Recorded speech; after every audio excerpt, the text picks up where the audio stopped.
Imagine this. You're alone in your room. The city outside is surrendering to sleep, its windows winking out one by one.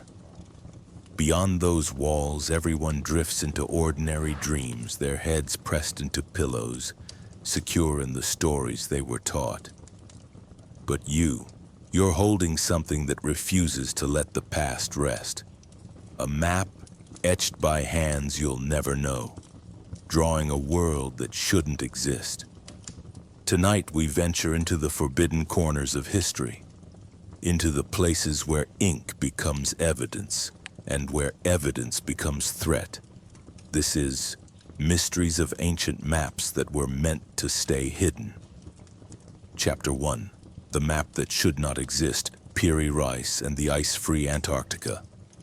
In 1513, Ottoman Admiral Piri Reis laid out a parchment so precise and so impossible that it still electrifies researchers 5 centuries later. This map, rendered on smooth gazelle skin, showed Europe and North Africa in familiar shape. But as your eye drifts south and west, you see something no European was supposed to have known. A nearly perfect outline of South America. Not a sketch, not a guess. A clear depiction of coastlines and river mouths, placed hundreds of years ahead of official European exploration. And then, beyond the known world, something even stranger emerges. The unmistakable curve of Antarctica without ice.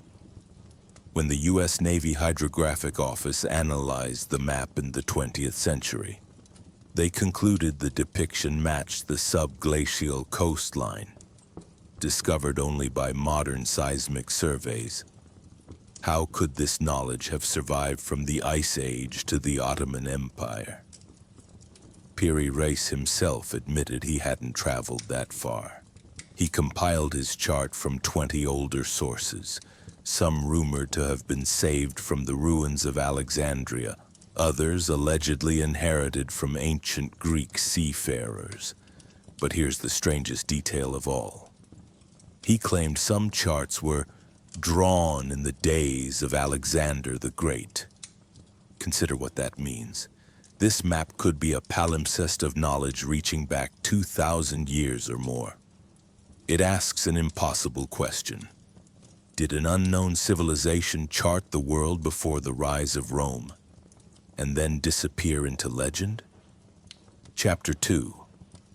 The Viking Footprints, the Vinland Map and the Forgotten Colony. In the middle of the 20th century, a map surfaced that would set academia ablaze, the Vinland Map. At first glance, it looks simple, just a faded sheet of parchment drawn in a medieval hand. But in the top left corner, an inscription dares to rewrite history. Vinland, a land to the west of Greenland. This was not just any claim. If genuine, it proved that Norse explorers reached North America around the year 1000, nearly 5 centuries before Columbus. Many scholars called it a forgery. The timing of its appearance, just after World War II, made it seem suspicious. But then came a twist no one expected. In 1960, archaeologists Helga and Anne Stein Ingstad discovered a Norse settlement at Lonso Meadows in Newfoundland.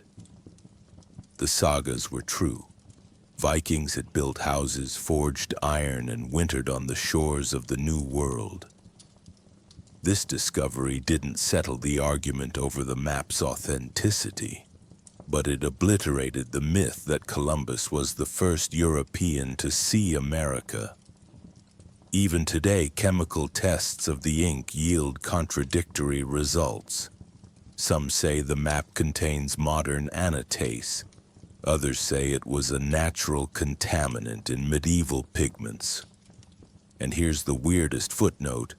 Icelandic chronicles mention Skraelings, mysterious peoples encountered in Vinland, and trade goods that suggest contact stretching far beyond the North Atlantic. If the Vinland Map is real, it's not just proof of a voyage. It's evidence that medieval Europe knew and deliberately forgot The New World. Chapter 3. Portolan Charts. The impossible accuracy nobody can explain. Imagine setting sail in the 1200s. No satellites, no precise clocks, no modern compasses.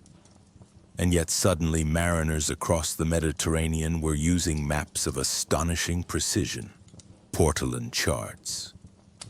Unlike earlier medieval maps filled with religious symbolism, portolans were something different.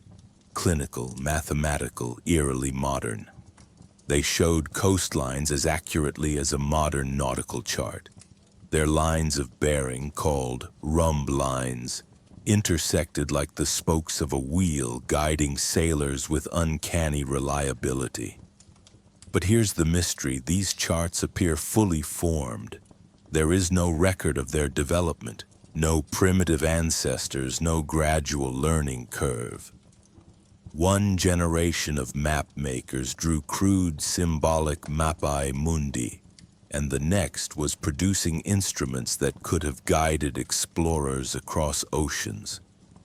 Some researchers believe portolans were based on much older knowledge, possibly Roman or Phoenician charts preserved in secret archives. Others speculate they reflect an even earlier civilization, one capable of accurate navigation long before the medieval world. And here's a little-known detail. One portolan, the Dulcet chart of 1339, contains accurate representations of islands in the Atlantic, places Europe supposedly didn't know existed. To this day, no one can fully explain how these maps came to be. Their origin story is a blank space historians can't fill in, a cartographic ghost haunting the timeline of discovery. Chapter 4. The Hollow Earth Blueprints, Athanasius Kircher's Subterranean Worlds.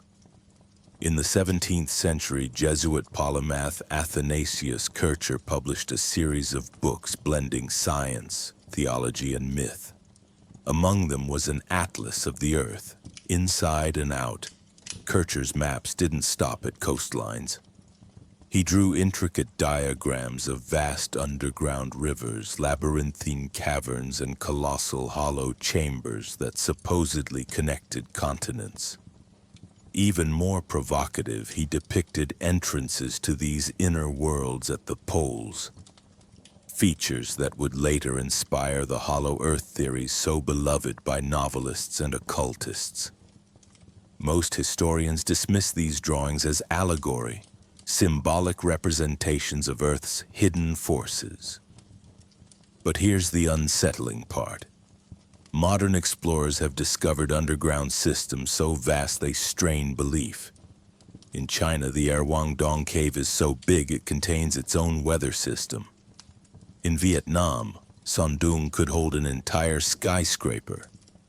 What if Kircher's sources, some of which he never named, were based on ancient reports of these lost subterranean worlds? Were they simply misunderstood glimpses of natural wonders? Or evidence of something more, a hidden geography deliberately erased? Chapter 5. The ZnO Map, Venetians in America before Columbus?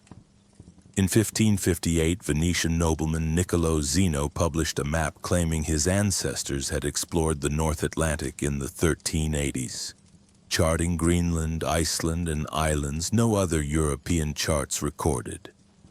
According to Zeno, his relatives sailed with a mysterious prince named Zichmni, discovering lands populated by advanced cultures building stone towers. At first, historians scoffed.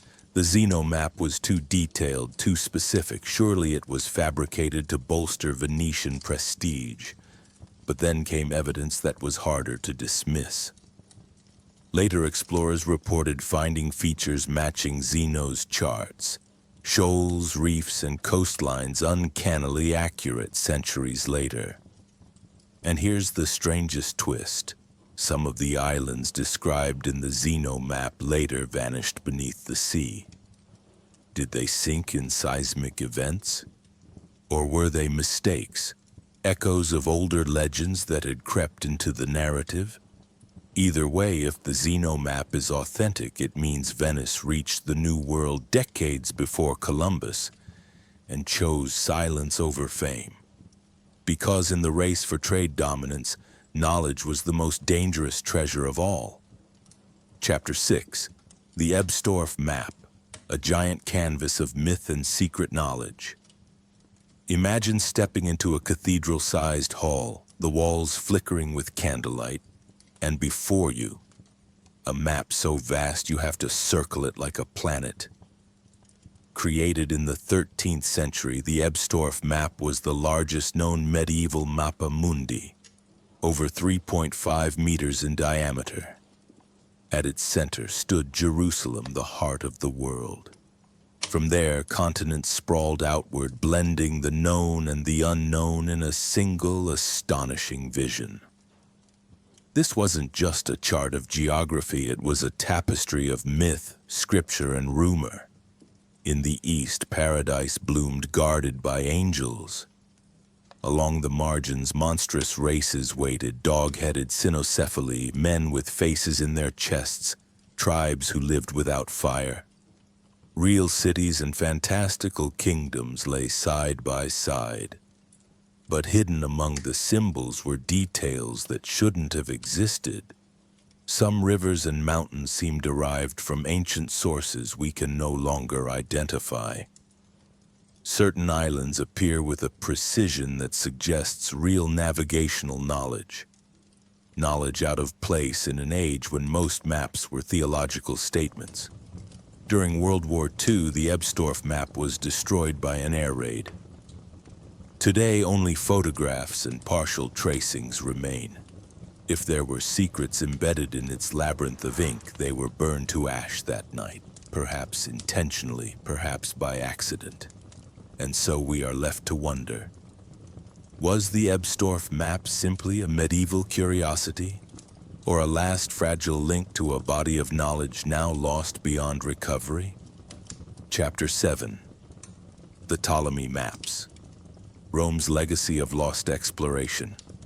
Long before the Ebstorf Map in the 2nd century CE, Roman mathematician Claudius Ptolemy assembled a masterpiece, the Geographia. It was more than a list of places. It was an attempt to measure and map the entire known world, complete with thousands of coordinates. When Ptolemy's work resurfaced in Renaissance Europe, it transformed cartography overnight. Explorers from Portugal to Spain suddenly had a framework to organize their discoveries. But here's where the story turns strange. Buried in Ptolemy's text are references to lands that don't neatly match modern geography. Descriptions of regions beyond the Indian Ocean hint at something suspiciously like Southeast Asia or even Australia, centuries before Europeans officially discovered them. Even stranger, fragments of ancient Roman amphorae have been found as far as India and Vietnam, suggesting Roman traders voyaged farther than we thought possible. Could some of Ptolemy's errors be echoes of real journeys that were later forgotten or suppressed when the empire fell? And here's the twist. When scholars reconstructed Ptolemy's maps in the 15th century, they often deliberately left out certain data points, considering them too speculative. In other words, even then someone was editing what the world was allowed to know. Chapter 8. The Da Vinci Map Fragments, a genius's forgotten globe. Leonardo da Vinci is remembered as an artist, an engineer, a dreamer whose notebooks brimmed with impossible machines. But hidden among his sketches were early attempts to model the Earth as a globe, using projection techniques no other European had dared. These fragments are scattered, a sliver of coastline here, a sketch of a sphere there. But when scholars began piecing them together, they realized Leonardo was trying to create something unprecedented. a true proportional map of the world. Some believe he was inspired by older charts he encountered in Florence and Milan. A few even speculate he glimpsed copies of Ptolemy's Geographia that contained lost sections. And here's the tantalizing rumor. A folio now missing from his papers supposedly depicted a southern continent, long before Antarctica was charted. Imagine if Leonardo had finished his work. Imagine if centuries before satellites, a single mind had produced a globe closer to reality than anything his age could accept. Instead, the fragments remained hidden, gathering dust in forgotten archives, whispers of a map the world was never allowed to see complete. Chapter 9. The Catalan Atlas, a medieval map of marvels. In 1375, Majorcan cartographer Abraham Cresques presented the King of Aragon with the Catalan Atlas, a sprawling work of breathtaking beauty. It didn't just show coastlines and ports, it depicted the entire Silk Road stretching into the heart of Asia, and featured miniature paintings of emperors, caravans, and mythical beasts. To the medieval mind, this was not merely a guide, it was an encyclopedia of wonders. The court of Kublai Khan meticulously illustrated. Descriptions of African gold kingdoms that Europeans wouldn't reach for another century. Lands far to the south labeled simply as terra incognita. And here's what makes it so provocative. Some scholars believe those southern lands were early references to Australia or Antarctica, suggesting knowledge passed along trade routes, quietly circulating while Europe slept in ignorance. Even today, historians can't agree how Cresques gathered his information.